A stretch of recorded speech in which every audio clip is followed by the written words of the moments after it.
I was 18 years old when I got married.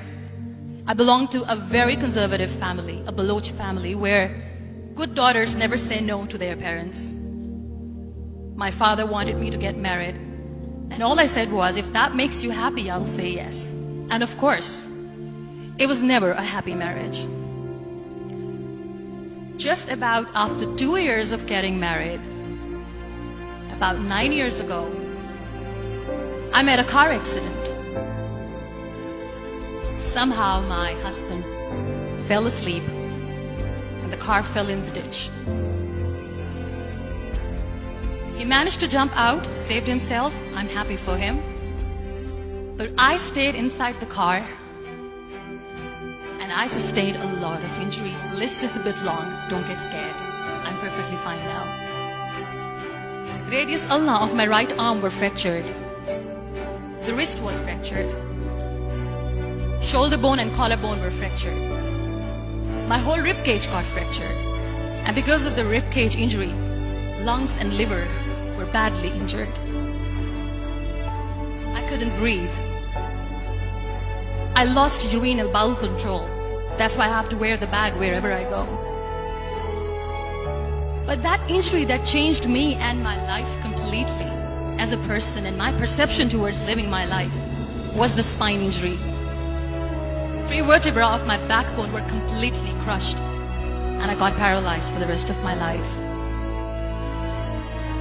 So this accident took place in a far-flung area in the outskirts of a very small province, Balochistan, where there was no first aid, no hospital, no ambulance. I was in the middle of nowhere in that toppled car.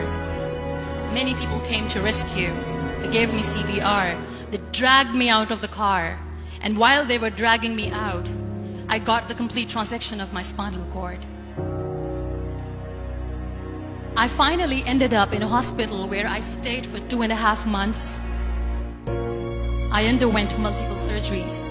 Doctors have put a lot of titanium in my arm. There's a lot of titanium at my back to fix my back. That's why people in Pakistan call me the Iron Lady of Pakistan.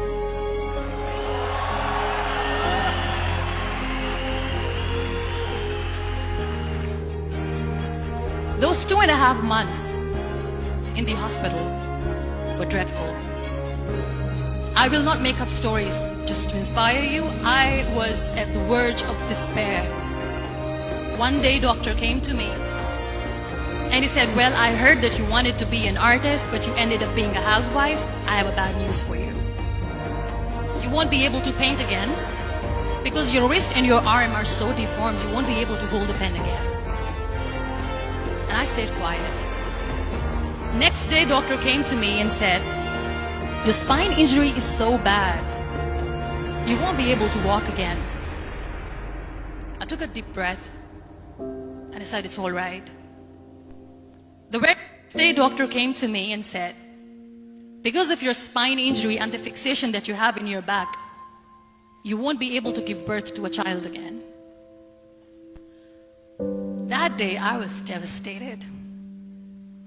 I still remember, I asked my mother, why me?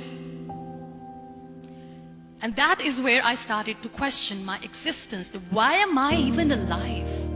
What's the point of living?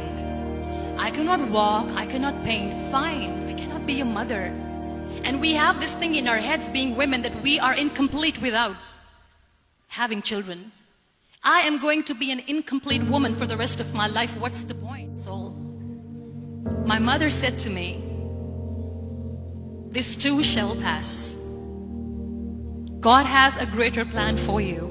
I don't know what it is, but He surely has.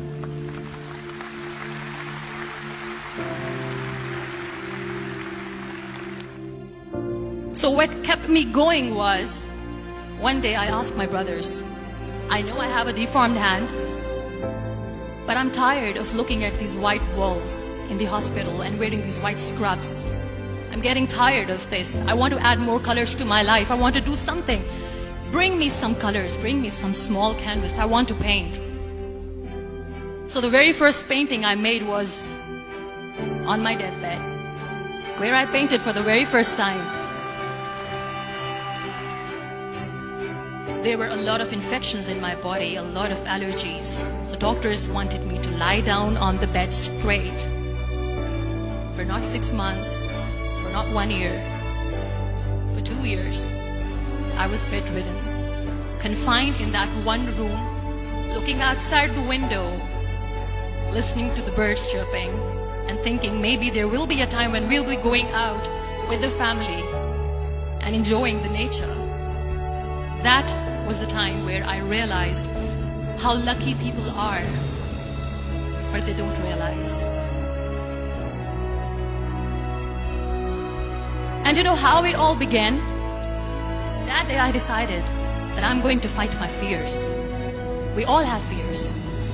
Fear of unknown, fear of known, fear of losing people, fear of losing health, money. We want to excel in career, we want to become famous, we want to get money. We are scared all the time. So I wrote down one by one all those fears. And I decided that I'm going to overcome these fears one at a time. Do you know what was my biggest fear? Divorce. Didn't work. But the day I decided that this is nothing but my fear, I liberated myself by setting him free. And I made myself emotionally so strong that the day I got the news that he's getting married, I sent him a text that I'm so happy for you and I wish you all the best. And he knows that I pray for him today.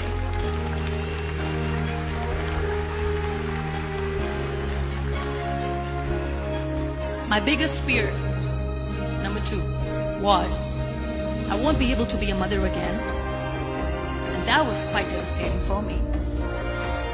But then I realized there are so many children in the world, all they want is acceptance.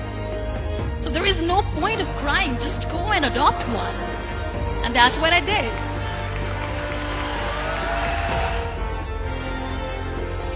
So when you accept yourself the way you are, the world recognizes you.